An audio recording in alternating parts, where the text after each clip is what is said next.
Hi, and welcome to this episode of John's Motorcycle Rescue and Review. Today I am working on Yamaha's mighty 1980 XS1100 Special. And as you can see, something's missing here. And I have pulled the carburetors off the bike, and I am in the process of cleaning those. And they didn't look terrible. I'll show some pics here, and you can see I'm pulling the jets out, I'm pulling them all apart and making sure all of my passages are clean.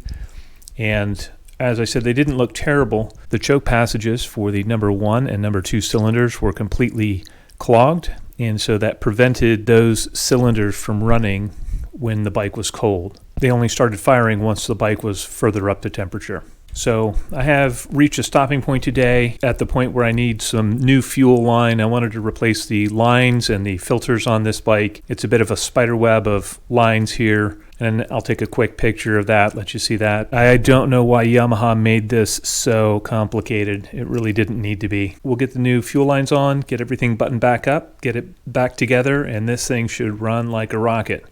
While it's up on the lift, I'm also going to be changing out the handlebars and putting on the Spiegler brake lines. We may get to that in a day or so. All right, I hope you found this video entertaining and informative, and until next time, enjoy the ride.